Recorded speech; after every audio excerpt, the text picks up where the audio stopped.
Hello student, my self अभिषेक दुबे। तो आज हम क्लास 11 के सेट चैप्टर पे 5वां लेक्चर करने वाले हैं और आज जो हम डिस्कशन करने वाले हैं वो मेनली है सबसेट। ठीक है, तो सबसेट क्या होता है? तो डेफिनेशन जैसा कि आप देख सकते हो कि a set A is said to be the subset of B if every element of A is also an element of B. ठीक है, एक सेट ए को बी का सबसेट कहा जाएगा यदि ए का हर एलिमेंट बी में प्रेजेंट है। जैसे कि एग्जांपल से अगर आप इसको समझोगे, अगर एक सेट है जिसके एलिमेंट क्या दिए हुए हैं 1 2 3 और बी एक दूसरा सेट है जिसके एलिमेंट क्या हैं 1 2 3 4 एंड 5। तो जैसा कि हम देख रहे हैं कि ए का जो 3 एलिमेंट 1 2 और 3 है वो बी के इस पांचों एलिमेंट पे अपना स्थान रखता है ना। यानी कि ए का हर एलिमेंट बी में है, तो हम बोल सकते हैं कि ए जो है वो सबसेट है किसका? बी का। ठीक है, ये हमारा एक सिंबलिक रिप्रेजेंटेशन है। हम मैथमेटिक्स में इसको सिंपली लिख सकते हैं A is the subset of B. ठीक है, अच्छा, अब यदि बी में ए का हर एक एलिमेंट है, या हम ऐसे भी बोल सकते हैं कि यदि ए जो है वो सबसेट है किसका? बी का, तो बी को यहाँ पर सुपर सेट ऑफ ए कहा जाएगा। ठीक है, अगर फिर से ध्यान देना आप, अगर ए सबसेट है बी का तो हम बी को सुपर सेट ऑफ ए कहेंगे, जिसको हम मैथमेटिकली इस तरीके से रिप्रेजेंट करेंगे। अब आ जाइए प्रॉपर सबसेट। प्रॉपर सबसेट क्या हुआ? अगर ए सबसेट है बी का और A is not equal to B, जैसा कि आप यहाँ पे देख सकते हो, ए जो है वो सबसेट है बी का, चूँकि 1 2 और 3 जो ये 3 एलिमेंट है ए के वो इस बी में लाई कर रहे हैं, बट ए जो है इक्वल नहीं है बी के, तो हम कहेंगे कि ए जो है वो प्रॉपर सबसेट है बी का। यानी कि हम प्रॉपर सबसेट का आप सिंबलिक रिप्रेजेंटेशन देखो कैसा है, आप ऐसे लिखोगे कि ए जो है वो प्रॉपर सबसेट है बी का। तो अब यहाँ पर एक रिमार्क्स दिया गया है जिसको आप समझ लो। If there exist even a single element in A which is not in B, then A is not a subset of B and we write it A is not subset of B. क्या बोला जा रहा है कि अगर ए एक set है, इस तरीके से है, सपोज करो एक सेट है उसमें कुछ एलिमेंट हैं 1 2 3 3 एलिमेंट हैं, और बी एक दूसरा सेट है जिसमें कुछ एलिमेंट है 1 है 2 है 4 है और 5 है। तो हम क्या देख रहे हैं कि ए के 2 एलिमेंट 1 और 2 तो बी में प्रेजेंट हैं, बट ये जो 3 है वो बी में प्रेजेंट नहीं है। यानी एक सिंगल एलिमेंट 3 जो है वो बी में प्रेजेंट नहीं है, तो हम क्या कहेंगे कि ए जो है वो सबसेट नहीं है बी का, जो इसको मैथमेटिकली हम ऐसे लिखेंगे। चलिए हम सबसेट को कुछ और एग्जाम्पल समझने की कोशिश करते हैं। यहाँ पर एग्जाम्पल 1 में दिया हुआ है कि ए एक सेट है जिसके एलिमेंट है 2 3 5 और बी एक सेट है जिसके एलिमेंट है 2 3 5 7 9। अब हम क्या देख रहे हैं कि ए का सारा एलिमेंट, 3 ही एलिमेंट है 2 3 5, वो बी में क्या है? प्रेजेंट है। ठीक है, तो यहाँ पर ए का सारा एलिमेंट चूँकि बी में प्रेजेंट है, तो हम कह सकते हैं कि A is the subset of B. But हम यहाँ देख रहे हैं कि ए और बी इक्वल सेट्स नहीं हैं। ठीक है, तो हम कहेंगे कि A is the proper subset of B, जिसको हम मैथमेटिकली इस तरीके से नोटिफाई करेंगे। एग्जाम्पल 2 को देखते हैं। यहाँ पे बोला गया है कि ए इज़ अ सेट जिसके 2 एलिमेंट हैं 1 एंड 2 और बी एक सेट है जिसके 3 एलिमेंट हैं 2 3 एंड 5। अब चूँकि आप देख सकते हो ए जो 1 जो है वो ए से बिलोंग तो करता है, but 1 does not belong to B. A जो है उसमें 1 है एलिमेंट के रूप में, लेकिन बी जो सेट है उसमें 1 नहीं है एज एलिमेंट, तो हम कह सकते हैं A is not the subset of B.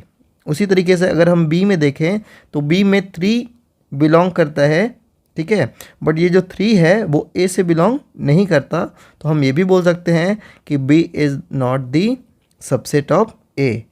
तो इस तरीके से हम क्या देख रहे हैं कि न तो ए सबसेट है बी का और न तो बी सबसेट है ए का। अब क्या है, एग्जाम्पल नंबर 3 में आपसे क्या बोला गया है इसको समझ लीजिए। यहाँ पर बोला गया है n यानी कि नेचुरल नंबर जो होता है वो प्रॉपर सबसेट होता है w यानी होल नंबर्स का। यानी कि जितने भी नेचुरल नंबर हैं, नेचुरल नंबर कहाँ से स्टार्ट होते हैं आपको पता है। नेचुरल नंबर जनरली 1 से स्टार्ट होते हैं, 1 2 3 4, और ये क्या है, कभी भी एंड नहीं होगा, ये पॉजिटिव इन्फिनाइट तक जाएगा, ठीक है। और होल नंबर्स को अगर आप देखोगे तो ये कहाँ से स्टार्ट होता है, 0 से स्टार्ट होता है, और उसमें 1 2 3 4, और ये भी पॉजिटिव इन्फिनाइट तक रहेगा, है ना। यानी कि आप देख सकते हो कि n का हर एक एलिमेंट w में बिलोंग करता है, ठीक है। तो हम यहाँ पे बोल सकते हैं कि n जो है, ठीक है, वो प्रॉपर सबसेट है w का, यानी नेचुरल नंबर जो है प्रॉपर सबसेट होता है होल नंबर्स का, ठीक है। उसी तरीके से आप ये भी बोल सकते हो कि n जो है नेचुरल नंबर जो है वो प्रॉपर सबसेट होता है इंटीजर्स का, या n जो है वो प्रॉपर सबसेट होता है रेशनल नंबर का, या n जो है वो प्रॉपर सबसेट होता है रियल नंबर का, ठीक है। लेकिन अगर आप इसका ठीक अपोजिट लेकर देखोगे, है ना, तो हम क्या देखते हैं कि w का एक एलिमेंट 0 जो है वो n में लाई नहीं करता, तो हम बोल सकते हैं w is not the subset of n, ठीक है। इसी तरीके से आप बोल सकते हैं कि होल नंबर जो है वो प्रॉपर सबसेट होता है इंटीजर्स का, या होल नंबर जो है वो प्रॉपर सबसेट होता है रेशनल नंबर का, या होल नंबर जो है वो प्रॉपर सबसेट होता है रियल नंबर का। तो आइए 4 नंबर एग्जाम्पल को देखते हैं। इसमें क्या बोला गया है कि let A is the set, ठीक है, जिसमें एलिमेंट्स कौन कौन से हैं, 1 ब्रेसेस के अंदर 2 3 और 4। यानी कि यहाँ पर एक सेट ए है, उसमें 3 ही एलिमेंट हैं, है ना। आप 4 एलिमेंट मत मान लेना। एक एलिमेंट कौन है, 1, दूसरा एलिमेंट क्या है, ब्रेसेस के अंदर 2 3, और तीसरा एलिमेंट क्या है, 4। अब आपको यहाँ पर क्या बोला गया है कि which of the following statement is true, इसमें से कौन सा स्टेटमेंट ट्रू है। 2 स्टेटमेंट दिए गए हैं, पहला है 2 बिलोंग्स टू ए, ये ट्रू है या फॉल्स है ये बताना है, और दूसरा है 2 3 ब्रेसेस के अंदर 2 3 जो है वो प्रॉपर सबसेट है किसका, ए का, आपको ये भी बताना है। और अगर इसमें से कोई स्टेटमेंट गलत है तो उसको रेक्टिफाई भी करना है ना, रेक्टिफाई द रॉन्ग स्टेटमेंट। तो अभी सबसे पहले हम देखते हैं यहाँ पर पहले स्टेटमेंट पे जो बोला गया है कि ब्रेसेस के अंदर 2 3 जो है वो बिलोंग करता है ए से, तो ये एक ट्रू स्टेटमेंट है, ठीक है। हम यहाँ देख भी सकते हैं, यहाँ पर ब्रेसेस के अंदर 2 और 3 जो है इस सेट का क्या है, एलिमेंट है, ठीक है। अच्छा, अगला है कि ब्रेसेस के अंदर 2 3 जो है वो प्रॉपर सबसेट है ए का, जो कि एक रॉन्ग स्टेटमेंट है, ठीक है। क्योंकि हमें पता है जब भी हम किसी भी सेट्स के प्रॉपर सबसेट को लिखते हैं तो उसे हमें ब्रेसेस के अंदर लिखना पड़ता है। जैसे कि अगर मैं बोलूँ 1 जो है वो प्रॉपर सबसेट है ए का, तो ये गलत हो जाएगा। हमें क्या लिखना पड़ेगा, ब्रेसेस के अंदर 1 जो है वो प्रॉपर सेट है ए का। उसी तरीके से हम ये नहीं बोल सकते कि 4 जो है वो प्रॉपर सबसेट है ए का, नहीं, हमें क्या लिखना पड़ेगा कि ब्रेसेस के अंदर 4 जो है वो सबसेट है ए का, ठीक है। उसी तरीके से हम डायरेक्टली ब्रेसेस के अंदर, चूँकि ब्रेसेस तो ऑलरेडी दिया हुआ है ना यहाँ पे एक बार, तो हम ये नहीं लिख सकते कि 2 3 ब्रेसेस के अंदर जो है वो सबसेट है किसका, ए का। ये भी एक फॉल्स स्टेटमेंट हो जाएगा।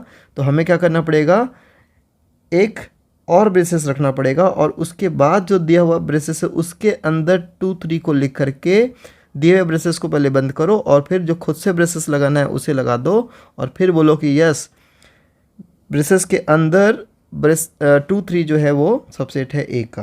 तो ये जो आपका रेक्टिफाइंग करने के बाद जो स्टेटमेंट बन रहा है वो कुछ इस तरीके का है।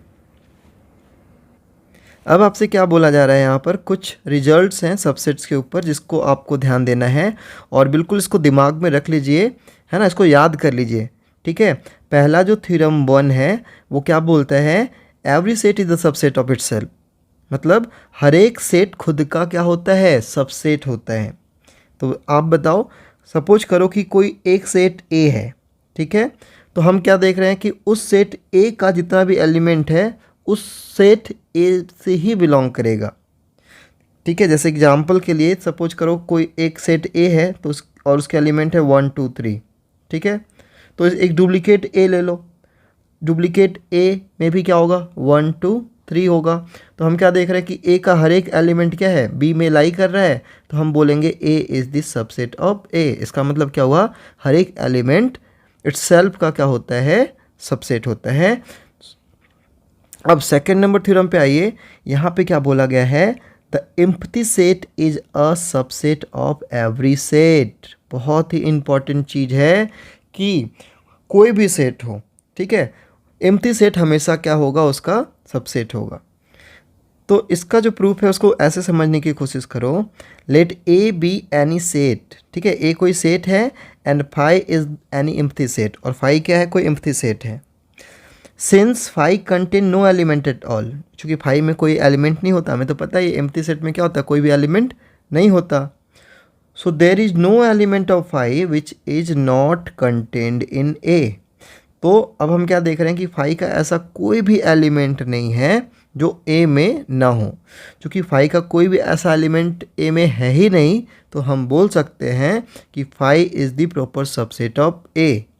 ठीक है, तीसरा जो थ्योरम है, अगर आप उसे ध्यान से पढ़ोगे, और इसको याद रखना है, पढ़ना ही नहीं है, ध्यान थोड़ा याद भी रखना है, क्योंकि ये थोड़ा सा टॉपिक आपके लिए कॉम्प्लिकेटेड होगा, क्योंकि यहाँ पर बाइनोमियल थ्योरम के थ्रू आपको समझाना पड़ेगा। और बाइनोमियल थ्योरम अभी आपको नहीं पढ़ना है, बाइनोमियल थ्योरम आने वाले चैप्टर्स में आपको पढ़ने हैं। तो जब आप बाइनोमियल थ्योरम पढ़ लोगे तो ये जो प्रूफ है आपको समझ में आ जाएगा। फिलहाल आप इतना समझ लो, यहाँ पर क्या बोला जा रहा है, the total number of the subset of set containing an element is 2 पे पावर n।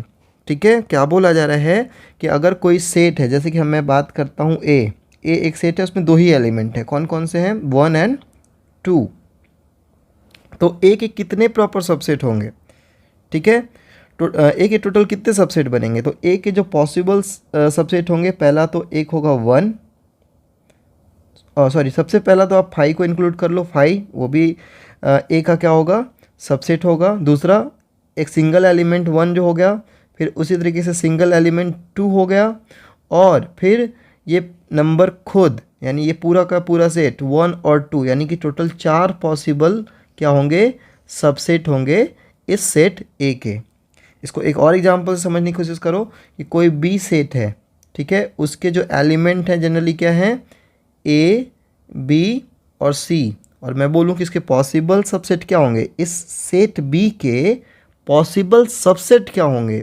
तो जो पॉसिबल सबसेट होगा, पहला तो 5, क्योंकि 5 हर एक सेट का सबसेट होता है। दूसरा, जो आपको एलिमेंट यहाँ दिख रहे हैं उसको एक एक बार ले लो, जैसे ए है तो ब्रेसेस के अंदर ए लिख दिया, बी है तो ब्रेसेस के अंदर क्या कर दिया, बी कर दिया, ये भी सबसेट होगा किसका, इस सेट बी का। उसी तरीके से ब्रेसेस के अंदर सी, ये भी सबसेट होगा बी का। अच्छा, अब उसके अलावे आप 2 बार भी रख सकते हो, तो ब्रेसेस के अंदर ए और बी, ठीक है, ये सबसेट होगा किसका, बी का, सेट बी का। उसी तरीके से ब्रेसेस के अंदर बी और सी, ये सबसेट होंगे बी के। उसी तरीके से ब्रेसेस के अंदर ए और सी, ये सबसेट होंगे बी के। और एक तो ये पूरा का पूरा सेट, यानी पूरा का पूरा जो बी है, यानी ए ब्रेसेस के अंदर ए बी और सी, ये सबसेट होंगे किसके, इस सेट बी के। यानी टोटल कितनी पॉसिबिलिटीज हो गई, अगर आप ध्यान से देखोगे तो 5 पहला हो गया, ब्रेसेस के अंदर ए दूसरा सबसेट हो गया, ब्रेसेस के अंदर बी तीसरा सबसेट हो गया, ब्रेसेस के अंदर सी चौथा सबसेट हो गया, ब्रेसेस के अंदर ए और बी पांचवा सबसेट हो गया, ब्रेसेस के अंदर बी और सी छठा सबसेट हो गया, ब्रेसेस के अंदर ए और सी 7th हो गया, और ब्रेसेस के अंदर ए बी सी यानी वो सेट खुद उसका सबसेट कहलाएगा। तो आइए यूनिवर्सल सेट्स के बारे में डिस्कस करते हैं। यूनिवर्सल सेट क्या होता है, तो यहाँ पर कुछ चीज़ें बताई गई हैं, पहले आप उसको समझें। यहाँ पर बोला क्या गया है कि if there are some sets under consideration then there happens to be a set which is the superset of each one of the given sets. अगर आपके पास कुछ सेट दिए गए हैं कंसिडरेशन के लिए, और एक सिंगल सेट्स आपके पास है जिसमें उन सारे सेट्स के एलिमेंट्स लाई कर रहे हैं, तो उस सिंगल सेट्स को उन सारे सेट्स का क्या सुपर सेट्स कहा जाएगा। नहीं समझ में आया? चलिए फिर से समझाता हूँ मैं। सपोज करिए कि आपके पास 3 सेट्स हैं। एक सेट है A 1 2 3, दूसरा सेट है B 2 3 4 5 और तीसरा सेट है C 6 7। तो एक सिंगल सेट जिसको U से हम डिनोट कर रहे हैं 1 2 3 4 5 6 7। तो ये U जो है, इस सिंगल सेट U को सेट A, सेट B और सेट C का यूनिवर्सल सेट कहा जाएगा, क्योंकि ये सिंगल सेट U जो है A, B और C के तीनों एलिमेंट्स को कंटेन किए हुए हैं। और यूनिवर्सल सेट्स को जनरली हम इस सिंबल से डिनोट करते हैं। तो चलिए फिर से दूसरे एग्जाम्पल पे ध्यान से समझते हैं। यहाँ पर क्या बताया गया है कि when we discuss sets of line, triangles और circles in 2 dimensional geometry, the plane in which these lines और ट्रायंगल्स और circles lie is the universal set. अगर हम बात करते हैं सेट्स ऑफ लाइन की, ओके, सेट्स ऑफ लाइन की, ट्रायंगल्स की या सर्कल्स की जो किसी प्लेन पर लाई कर रहे हैं। सपोज करो कि एक प्लेन है, इस पर बहुत सारे लाइंस हैं, ठीक है, या बहुत सारे ट्रायंगल्स हैं, ठीक है, या बहुत सारे सर्कल्स हैं, ठीक है। तो यहाँ पर कुछ लाइंस, कुछ ट्रायंगल्स और कुछ सर्कल्स इस प्लेन पे लाई कर रहे हैं। तो इस प्लेन को, जिस प्लेन पर ये सारे लाइंस, ये सारे ट्रायंगल्स, ये सारे सर्कल्स लाई करते हैं, उस प्लेन को हम यूनिवर्सल सेट कहेंगे। तो आइए अब रियल नंबर के कुछ सबसेट्स पर डिस्कशन कर लिया जाए। रियल नंबर के सबसेट्स को डिस्कस करने के लिए सबसे पहले हम यहाँ पर इस चार्ट को समझने की कोशिश करते हैं कि रियल नंबर को हम कैसे क्लासीफाई कर सकते हैं। तो रियल नंबर को फर्स्ट 2 तरीके से क्लासीफाई कर सकते हैं, rational number and irrational number, okay. उसके बाद रेशनल नंबर को फिर आप 2 तरीके से डिवाइड कर सकते हो, नॉन इंटीजर्स रेशनल नंबर जिसको हम फ्रैक्शन कहते हैं, एंड इंटीजर्स, ठीक है। फिर इंटीजर्स को 2 तरीके से डिवाइड किया जा सकता है, negative numbers and whole numbers. और फिर होल नंबर्स को 2 तरीके से डिवाइड कर सकते हो, जीरो एंड नेचुरल नंबर। अब एक एक करके हम सब पे डिस्कशन करते हैं। नेचुरल नंबर, तो जैसा कि आप देख सकते हो नेचुरल नंबर किसे कहा जाता है, तो जब काउंटिंग नंबर को हम 1 से स्टार्ट करते हैं, है ना, जब हम काउंटिंग की नंबर को 1 से स्टार्ट करते हैं, 1 2 3 4 5 6 ऐसे चलते हुए पॉजिटिव इन्फिनिटी तक जाते हैं, तो उसे नेचुरल नंबर कहा जाता है, ठीक है।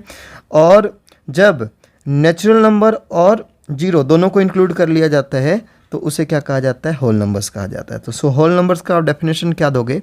होल नंबर का जो डेफिनेशन होगा कि when the counting number starting from zero then it is called whole number, यानी काउंटिंग नंबर को आप जीरो से स्टार्ट करोगे, 0 1 2 3 4 5 ऐसे करते हुए पॉजिटिव इन्फिनिटी तक जब आओगे तो इसे होल नंबर्स कहोगे, ठीक है।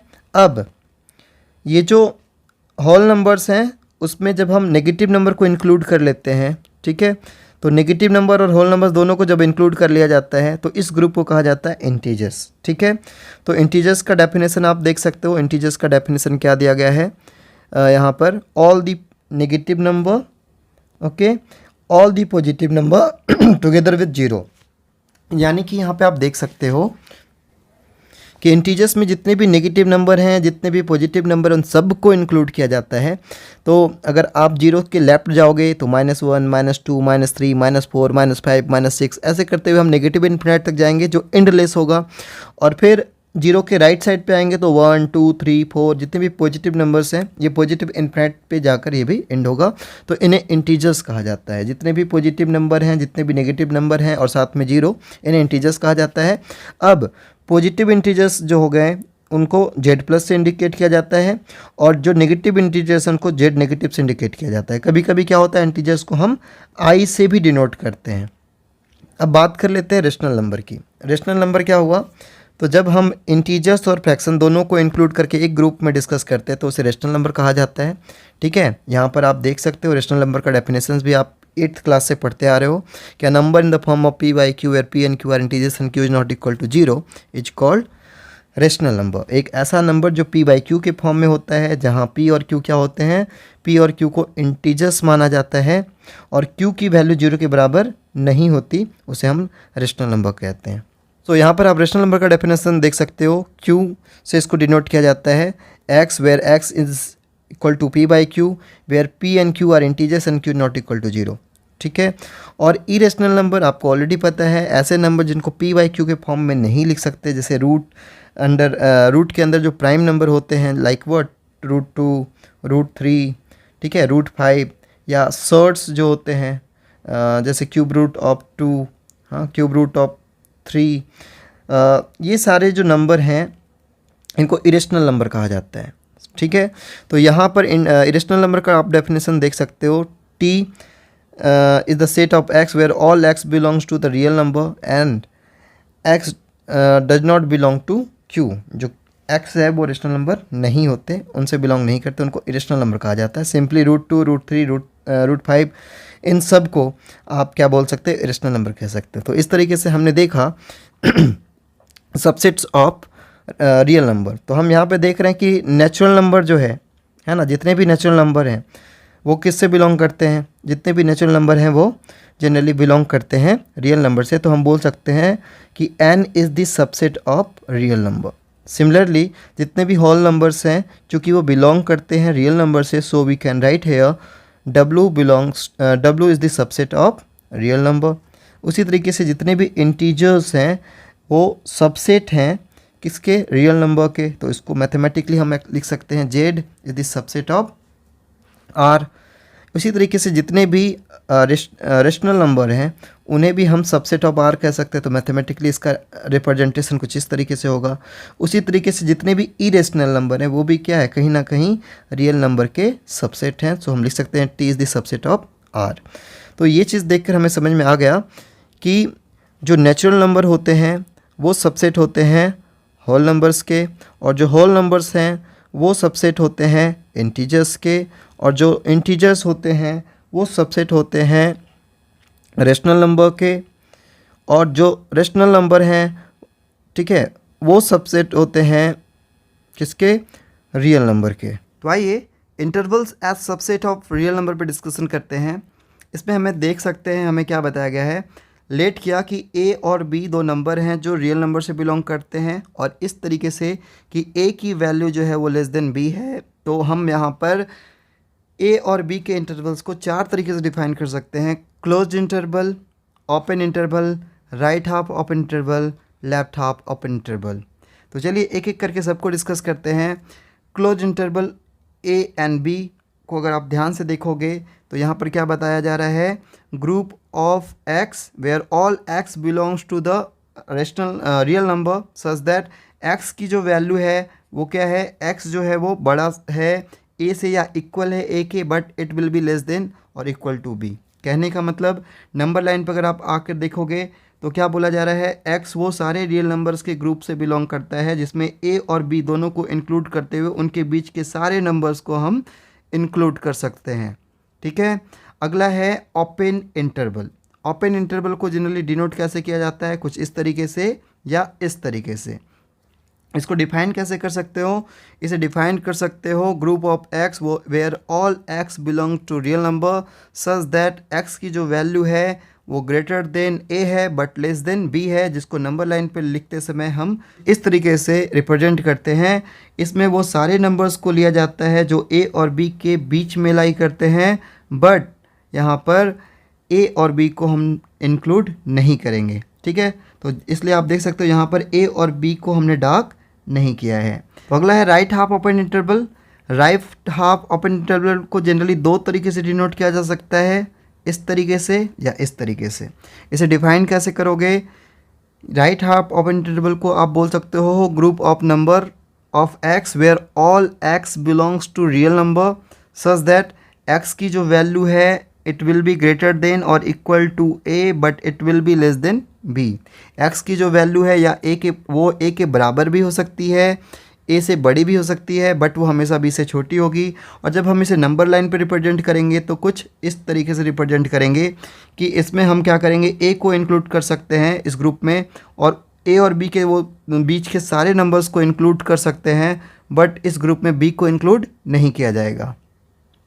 इसके बाद जो नेक्स्ट है लेफ्ट हाफ ओपन इंटरवल, जिसे आप देख सकते हो इन दो तरीक़ों से डिनोट किया जाता है। यहाँ पर हम इसे डिफाइन कर सकते हैं group of all x where x belongs to real number such that x की जो वैल्यू है it will be greater than A but it will be less than और इक्वल टू बी। कहने का मतलब x जो है वो सारे नंबर्स होंगे ए जो a से क्या होंगे, बड़े होंगे, और b से क्या होंगे, या तो छोटे होंगे या b के इक्वल हो सकता है। यानी कि इस ग्रुप ऑफ नंबर में हम नंबर लाइन पर अगर आप देखोगे तो इस ग्रुप ऑफ नंबर में हम a से b के बीच में वो सारे नंबर इंक्लूड कर लेंगे जो a और b के बीच में आएगा, और साथ में b को भी इंक्लूड कर लेंगे क्योंकि ये क्या होगा, लेफ़्ट साइड से ओपन होगा, और a को इंक्लूड नहीं करना है। आप देख सकते हो यहाँ पर a को इंक्लूड नहीं किया गया है, तो कुछ इस तरीके से हम इसको डिनोट कर सकते हैं। तो आइए लेंथ ऑफ एन इंटरवल क्या होता है इस पर डिस्कस कर लेते हैं। किसी भी इंटरवल का लेंथ, चाहे वो क्लोज इंटरवल हो, चाहे वो open interval of A B हो, या वो right half open interval of A and B हो, चाहे वो left half open interval of A and B हो, वो हमेशा डिफरेंस होता है b माइनस ए का। ठीक है, तो लेंथ ऑफ इंटरवल अगर आपसे निकालने के लिए बोला जाए तो सीधे कुछ मत करें, b हमेशा चूंकि बड़ा होता है a से, तो b में से आप क्या करो, a को माइनस कर दो। b माइनस ए जो होता है वो जनरली क्या होता है, b माइनस ए, ये लेंथ ऑफ इंटरवल को रिप्रेजेंट करता है। ठीक है, अब हम बात करते हैं पावर सेट। पावर सेट क्या होता है? ठीक है, पावर सेट को आप कैसे डिफाइन कर सकते हो? तो पावर सेट क्या हुआ, किसी सेट के जितने भी पॉसिबल सबसेट होते हैं उसे हम पावर सेट कहते हैं। इसको सिंपली अगर आप समझने की कोशिश करो, हमारे पास एक सेट ए है, ठीक है, जिसके जनरली दो ही मेंबर हम मानते हैं, 1 और 2, और इसके अगर हमें सबसेट लिखने के लिए बोला जाए तो इस ए के सबसेट क्या क्या हो सकते हैं? तो पहला तो 5 हो सकता है, दूसरा क्या हो सकता है, 1 हो सकता है। ठीक है, तो ब्रेसेस के अंदर 1 लिखा हमने, फिर ब्रेसेस के अंदर 2 हो सकता है, और चौथा जो होगा वो ब्रेसेस के अंदर 1 और 2 होगा। तो इस तरीके से अगर किसी सेट के 2 एलिमेंट हैं तो उसके 4 सबसेट्स हो सकते हैं। तो उसी तरीके से अगर किसी सबसेट बी के 3 एलिमेंट है, सपोज करो 4, 5, 6, तो इसके सबसेट, पॉसिबल सबसेट क्या क्या हो सकते हैं? तो बी का जो पॉसिबल सबसेट होगा 0 होगा, ब्रेसेस के अंदर 4 होगा, ब्रेसेस के अंदर 5 होगा, ब्रेसेस के अंदर 6 होगा। ठीक है, तो एक बार सिंगल सिंगल एलिमेंट को ब्रेसेस के अंदर रख लिया, फिर क्या हो सकता है, फिर डबल डबल एलिमेंट जितने पॉसिबिलिटीज रख लो, जैसे ब्रेसेस के अंदर 4, 5 होगा, ठीक है, फिर ब्रेसेस के अंदर 5, 6 होगा, और क्या हो सकता है, ब्रेसेस के अंदर 4, 6 हो सकता है। उसी तरीके से ब्रेसेस के अंदर क्या हो सकता है, 4, 5 और 6 होता है। तो ये पॉसिबल सबसेट है किसके, बी के। तो total number of possible subset कितने हो गए, अगर 3 एलिमेंट हुआ तो 1, 2, 3, 4, 5, 6, 7, 8। तो आइए पावर सेट्स ऑफ ए पे डिस्कस करते हैं। तो आइए पावर सेट क्या होता है इस पर डिस्कस कर लेते हैं। The set of all subset of a given set A is called power set of A and it is denoted by P A. यानी कि एक ऐसा सेट जिसमें किसी एक सेट ए के सारे पॉसिबल सबसेट होते हैं उसे हम क्या कहते हैं, पावर सेट कहते हैं। अगर किसी सेट ए में नंबर ऑफ एलिमेंट m है तो उसके पावर सेट में जो नंबर ऑफ एलिमेंट होंगे वो 2 पे पावर m से डिनोट किए जाते हैं। जैसे कि इसको अगर आप एग्जांपल से समझने की कोशिश करोगे तो क्लियरली आप समझ जाओगे ये है क्या। जैसे पहला एग्जांपल आपसे बोला जा रहा है, write down all possible subset of A, जहाँ ए में केवल एक ही एलिमेंट है 4। तो अगर इस सेट ए के पॉसिबल सबसेट की बात करेंगे तो पहला इस सेट ए का पॉसिबल एलिमेंट क्या होगा, 5, और दूसरा क्या होगा, ब्रेसेस के अंदर 4।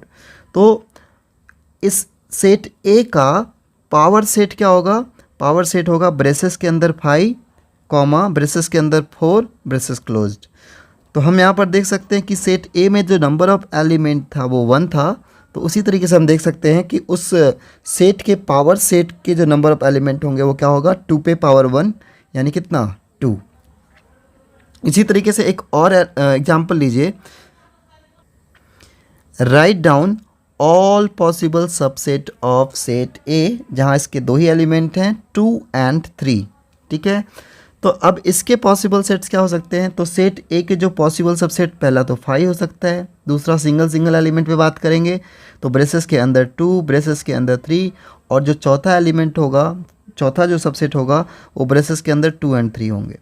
तो अब पावर सेट ऑफ ए क्या होगा, तो आप ब्रेसेस के अंदर लिखोगे 5 कॉमा, ब्रेसेस के अंदर 2 कॉमा, ब्रेसेस के अंदर 3 कॉमा, ब्रेसेस के अंदर 2 और 3 और फिर ब्रेसेस को कर दोगे क्लोज। तो जो सेट ए का पावर सेट होगा वो क्या होगा, P A is equal to braces के अंदर 5 2 3 और फिर ब्रेसेस के अंदर 2 3। यानी कि अब यहाँ पे आप देख सकते हो, चूँकि यहाँ पर सेट ए के नंबर ऑफ एलिमेंट 2 है, तो सेट ए का जो पावर ऑफ सेट होगा उसके जो नंबर ऑफ एलिमेंट होंगे वो क्या होंगे, 2 पे पावर 2 यानी क्या 4। ठीक है, एक और एग्जांपल लेते हैं। यहाँ पर बोला जा रहा है write down all possible subset of A. यहाँ 3 ही एलिमेंट हैं, -1 0 और 1।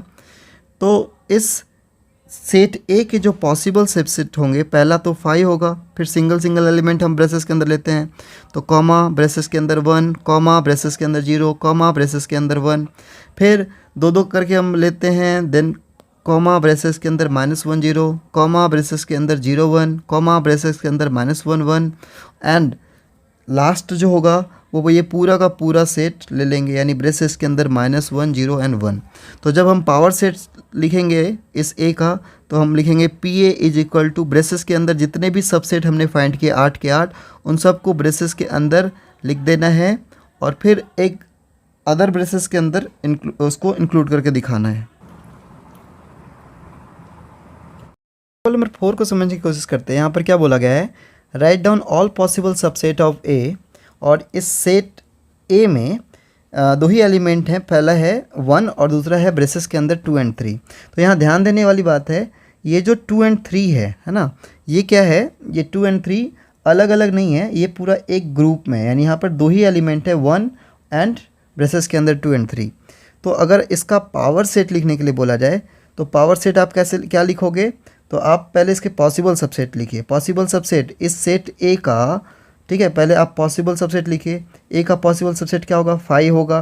ठीक है, फिर जो एलिमेंट दिख रहे हैं उनको सिंगल सिंगल टाइम ले लीजिए ब्रेसेस के अंदर। तो ब्रेसेस के अंदर 1, फिर ब्रेसेस के अंदर फिर डबल ब्रेसेस, इसलिए चूँकि ये वाला ब्रेसेस भी आपको पूरा ये पूरा ग्रुप यहाँ पे लिख देना। तो ब्रेसेस के अंदर ब्रेसेस 2 3, ब्रेसेस को डबल क्लोज करिए और लास्टली ये पूरा का पूरा सेट है ना, तो इसको हम लिखेंगे ब्रेसेस के अंदर ब्रेसेस 1 कॉमा ब्रेसेस के अंदर 2 3 ब्रेसेस क्लोज्ड और फिर एक बार ब्रेसेस क्लोज करते हैं।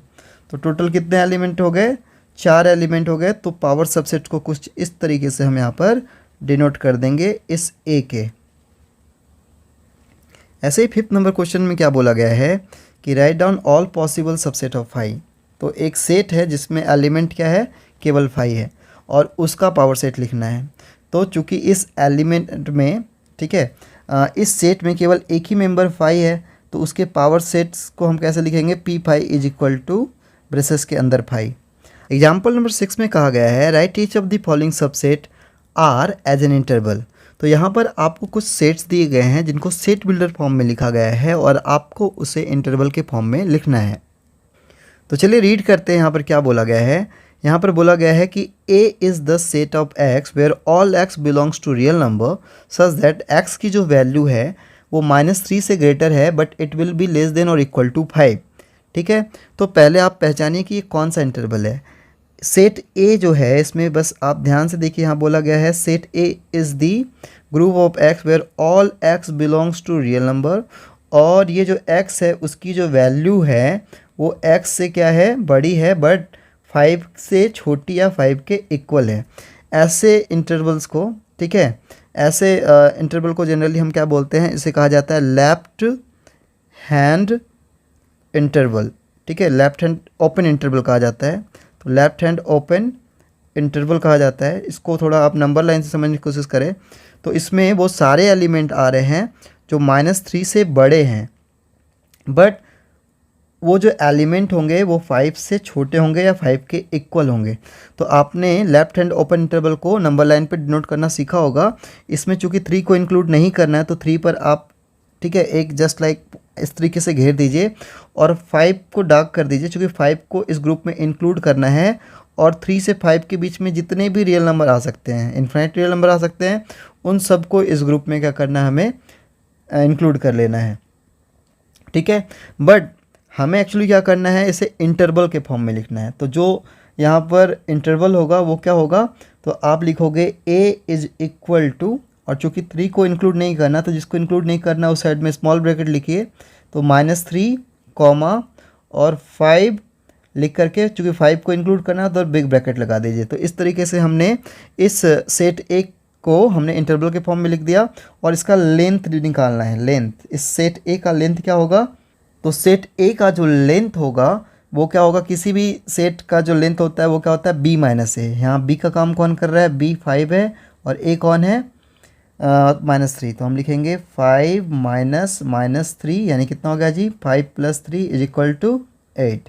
तो इस तरीके से हमने देखा कि इस सेट का इंटरवल जो है वो क्या है, कुछ इस तरीके से लिखना है और लेंथ 8 होगा। वैसे बी नंबर क्वेश्चन पे ध्यान दे देते हैं। बी नंबर क्वेश्चन को अगर ध्यान से देखोगे तो यहाँ पर क्या बोला गया है कि B is the set of x where all x belongs to real number, और ये जो एक्स है वो इस तरीके से है कि ये 5 से बड़ा होगा बट -1 से छोटा होगा। यानी कि नंबर लाइन पर जब आप इसको इंडिकेट करोगे तो कुछ ऐसे इंडिकेट करोगे कि ये ग्रुप ऑफ नंबर -5 से -1 के बीच में होगा, और चूंकि -5 और -1 दोनों को इंक्लूड नहीं करना तो यहाँ पर आप जस्ट इसको ऐसे घेर दीजिए, और -5 से -1 के बीच में जितने भी आपको नंबर दिख रहे हैं, यानी ये पूरा का पूरा नंबर लाइन क्या है, इसमें लाई करने वाले सारे नंबर्स जो होंगे इस ग्रुप में आ जाएंगे। और ऐसे को क्या कहा जाता है, ओपन इंटरवल कहते हैं। इसको क्या कहते हैं हम लोग, ओपन इंटरवल कहते हैं। और चूंकि -5 और -1 को इंक्लूड नहीं करना है तो हम लिखेंगे b is equal to small bracket के अंदर -5 कॉमा -1, और उसे भी घेर देना है स्मॉल ब्रैकेट से। और इसका अगर लेंथ आपसे पूछा जा रहा है तो इसका लेंथ क्या हो जाएगा, लेंथ जो होगा वो होगा -1 -5, यानी लेंथ कितना हो गया, -1 + 5 इज इक्वल टू +4। तो लेंथ क्या हो गया, +4। ठीक है। इसी तरीके से ये जो सी के थर्ड नंबर में बताया गया है कि C is the set of x where all x belongs to real number such that x की जो वैल्यू है वो ग्रेटर देन और इक्वल टू -2 है but it will be less than 0। कहने का मतलब समझे आप कि इस सी में नंबर लाइन पे पहले आप इसको समझने की कोशिश करें। सी में जितने भी एलिमेंट है वो -2 और 0 के बीच में हैं, और इस तरीके से है कि इसमें -2 को भी इंक्लूड करना है, तो -2 को इंक्लूड करना तो वहाँ डार्क कर दीजिए। इसके बीच में जितने भी नंबर हैं उन सबको इंक्लूड करना है, तो इसे हम डॉट लाइन से यहाँ पर दिखा दे रहे हैं। और 0 को इंक्लूड नहीं करना है तो 0 को केवल इस तरीके से आप रिप्रेजेंट कर दीजिए। बट हमें सी को इंटरवल के फॉर्म में लिखना है, तो हम जिसको इंक्लूड करना है, चूँकि 2 को इंक्लूड करना है वहाँ ब्रेक ब्रैकेट लिखिए और लिखिए -2 कॉमा, और 0 को इंक्लूड नहीं करना है तो 0 को लिखने के बाद आप लिख दीजिए स्मॉल ब्रैकेट। और आपसे लेंथ भी पूछा गया था, तो लेंथ हमेशा क्या होता है, b - a। यहाँ b का काम कौन कर रहा है, b का काम 0 कर रहा है, और a का काम कौन कर रहा है, a का काम 2 कर रहा है। 2 यानी कितना, 2। तो लेंथ कितना हो गया, 2। तो इस तरीके से हमने थर्ड नंबर क्वेश्चन को देख लिया। आइए लास्ट ये 4 वाले को समझ लेते हैं कि इसे हम इंटरवल के फॉर्म में कैसे लिखेंगे। तो यहाँ पर बोला क्या गया है, D is the set of x। ठीक है, D is the set of x where all x belongs to the real number such that x की जो वैल्यू है वो क्या है, -1 से बड़ी या इक्वल है, बट x की जो वैल्यू है वो 4 के छोटे या 4 के इक्वल है। तो अगर आप नंबर लाइन पे इसको डिनोट करोगे तो कैसे दिखाना है कि जितने भी ग्रुप ऑफ नंबर है वो -1 और 4 के बीच में लाई कर रहे हैं, यानी कि इस ग्रुप में -1 एंड 4 को तो इंक्लूड करना ही है, तो इन्हें डार्क कर दीजिए। और इसके बीच में जितने भी आपको नंबर लाइन दिख रहे हैं यानी नंबर एलिमेंट दिख रहे हैं उन सबको आप क्या करो, डॉट कर दो।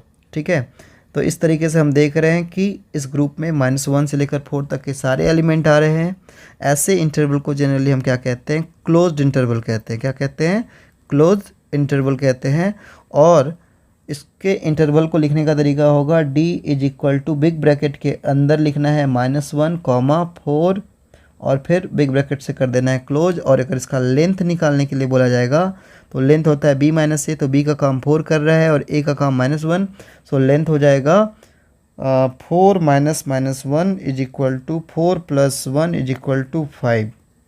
चलिए, इस तरीके से हमने देखा कि एग्जाम्पल नंबर 6 के सारे क्वेश्चंस को हमने इंटरवल के फॉर्म में लिख दिया। आइए आगे के टॉपिक पे ध्यान दें।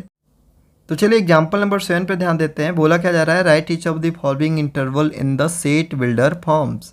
यहाँ पर कुछ इंटरवल्स दिए हुए हैं जिनको सेट बिल्डर फॉर्म में लिखना है। पहला जो क्वेश्चन है आप ध्यान से देखेंगे तो ए है ना, ये ओपन इंटरवल में 2 से 5 तक दिया हुआ है, ओपन इंटरवल क्या होता है पता है आपको? यहाँ पर जितने भी रियल नंबर होंगे जो 2 और 5 के बीच में होंगे उन सबको इंक्लूड किया जाएगा, बट चूंकि ये ओपन इंटरवल में है तो 2 और 5 को एक्सक्लूड कर देना है। यहाँ पर 2 और 5 को इसमें नहीं रखना है, तो आप लिखोगे इस तरीके से सेट बिल्डर फॉर्म में, A is the set of x where all x belongs to real number such that जो x की वैल्यू है वो 2 से ग्रेटर है but it will be less than 5।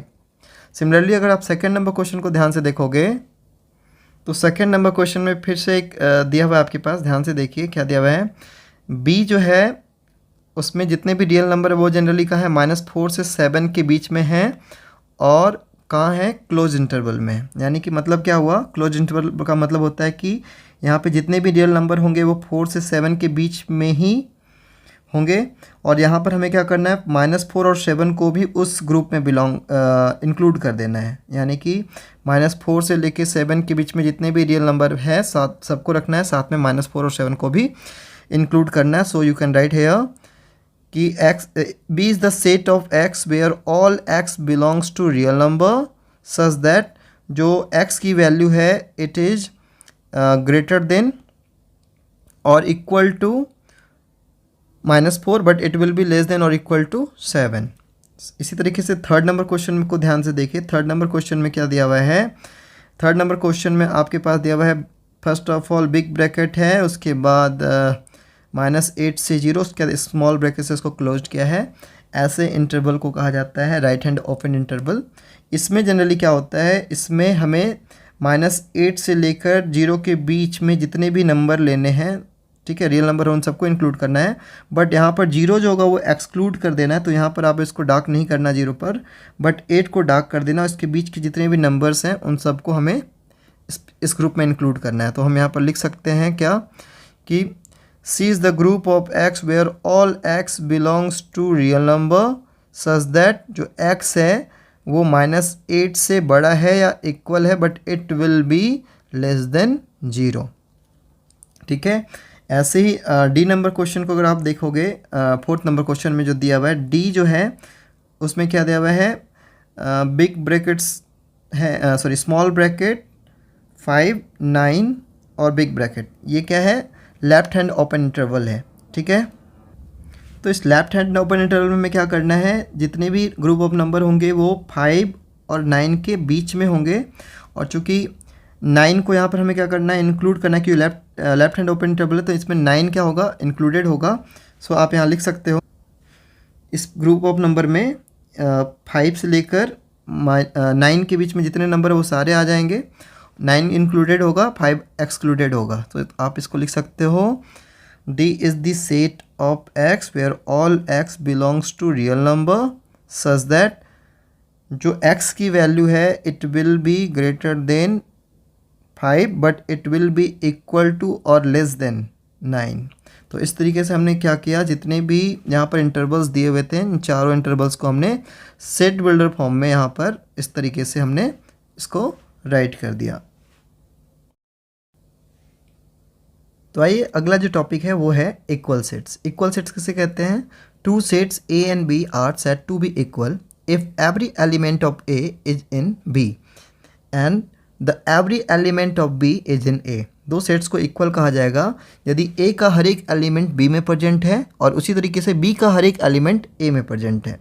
तो यानी कि A और B अगर दो ऐसे सेट्स हैं कि A का हर एक एलिमेंट B में हो और B का हर एक एलिमेंट A में हो तो उसे इक्वल सेट कहा जाएगा, और हम लिख सकते हैं A इक्वल टू B। कुछ बातें ध्यान रखनी हैं आपको। The elements of a set may be listed in any order. Equal sets के एलिमेंट्स किसी भी ऑर्डर में हो सकते हैं, जैसे कि आप देख सकते हो यहाँ पर 1 2 3 भी हो सकता है, या 3 1 2 भी हो सकता है, और 2 3 1 भी हो सकता है। यानी अगर आप इसको ऐसे डिनोट कर लो कि A इज इक्वल टू 1 2 3 एक सेट है, उसी तरीके से B इज इक्वल टू 3 1 2 है, और C इज इक्वल टू 2 3 1 है। तो हम बोल सकते हैं ये तीनों सेट्स इक्वल, और आप लिख सकते हो A is equal to B equal to C। ये तीनों सेट्स इक्वल सेट्स हैं।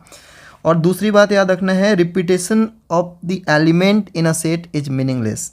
अगर किसी सेट्स में दो सेट्स हैं और उसमें क्या है, कुछ एलिमेंट रिपीट हो रहे हैं, जैसे कि आप देख सकते हो यहाँ पर, अगर इसको ऐसे समझो, a इक्वल टू 2 4 6 है आपके पास, 2 4 6 है आपके पास, a इज इक्वल टू, और b इज इक्वल टू क्या दिया आपके पास, 2 2 4 6 6।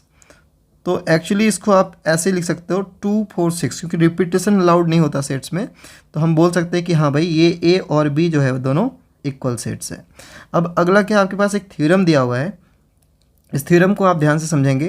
क्या बोला जा रहा है, let A and B be two sets, अगर ए और बी दो सेट्स हैं, देन प्रूव दैट, तो दिखाइए ए इक्वल टू बी। ठीक है, अगर ए सेट जो है वो बी के इक्वल है तो ए को बी का सबसेट कहा जाएगा या बी को ए का सबसेट कह सकते हैं। अब थ्योरम नंबर 4 पे ध्यान दीजिए, इसमें क्या बोला गया है कि A and B are be two sets, अगर ए और बी दो सेट्स हैं, then prove that A is equal to B. तो प्रूव करिए कि अगर ए इक्वल टू बी है, यानी अगर सेट ए बी के इक्वल है, सेट बी के इक्वल है, तो ए को बी का सबसेट कहा जाएगा और बी को ए का सबसेट कहा जाएगा। ठीक है, तो चलिए इसको ध्यान से देखते हैं। अगर ए जो है वो इक्वल है बी के, यानी हम कह सकते हैं कि ए का हर एक एलिमेंट बी में प्रेजेंट होगा, है ना, क्योंकि डेफिनेशन ही इक्वल सेट्स का क्या होता है कि every element of A is in B and every element of B is in A. तो अगर ए का हर एक एलिमेंट बी में, तो हम बोल सकते हैं कि A is the subset of B, और अगर every element of B is in A, तो हम बोल सकते हैं कि B is the subset of A. ठीक है, यानी कि क्या हुआ, अगर ए और बी दो इक्वल सेट्स हैं तो हम बोल सकते हैं कि ए जो है वो बी का सबसेट होगा, उसी तरीके से बी जो है वो भी क्या होगा, ए का सबसेट होगा। ठीक है, अब इसी को उल्टे तरीके से लीजिए, अगर ऐसा दिया है कि ए जो है वो सबसेट है बी का और बी जो है वो सबसेट है ए का, तो डेफिनेशन हमें पता है सबसेट का क्या हुआ, अगर ए सबसेट है बी का तो इसका मतलब ये हुआ कि every element of A is in B, है ना, और अगर बी सबसेट है ए का तो इसका मतलब क्या हुआ कि every element of B is in A, है ना। और अगर ऐसा है कि ए का हर एक एलिमेंट बी में है या बी का हर एक एलिमेंट ए में है, तो हम बोल सकते हैं ए और बी क्या है, इक्वल होगा। यानी कि अगर ए सबसेट है बी का और बी सबसेट है ए का, तो हम बोल सकते हैं कि ए और बी इक्वल सेट्स होंगे। यानी कि हम कह सकते हैं कि इक्वल सेट्स जो होते हैं वो एक दूसरे के सबसेट होते हैं। यानी कि अगर ए और बी इक्वल सेट्स हैं तो ए सबसेट होगा बी का और बी सबसेट होगा ए का। ठीक है, तो ये थ्योरम आपको समझ में आ गया होगा। तो लास्टली एग्जाम्पल नंबर 8 पर ध्यान दे देते हैं। क्या बोला गया है, यहाँ पर दिया हुआ है let A is the sets, और यहाँ पर सेट्स में 4 ही एलिमेंट हैं, 1 ब्रेसेस के अंदर 2, ओके, फिर ब्रेसेस के अंदर 3 और 4, और लास्ट चौथा जो एलिमेंट है वो क्या है, 5। अब आपके पास कुछ स्टेटमेंट दिए गए हैं, आपको बताना है कौन सा स्टेटमेंट इनकरेक्ट है और कौन सा करेक्ट है। अगर इनकरेक्ट है तो उसको रेक्टिफाई करना है। जैसे कि पहला जो है आपके पास बोला गया है क्या, कि 2 बिलोंग्स टू ए, ये जो 2 है वो ए से बिलोंग कर रहा है, तो ये एक फॉल्स स्टेटमेंट है। पहला जो है वो फॉल्स स्टेटमेंट है। क्यों फॉल्स है, तो यहाँ पर 2 ए से नहीं बिलोंग कर रहा है, ब्रेसेस के अंदर 2 जो है वो बिलोंग कर रहा है किससे, ए से, तो ये राइट स्टेटमेंट होगा। उसी तरीके से सेकंड नंबर में क्या दिया हुआ है कि ब्रेसेस के अंदर 2 जो है वो सबसेट है ए का। ठीक है, तो ये भी एक फॉल्स स्टेटमेंट हो गया।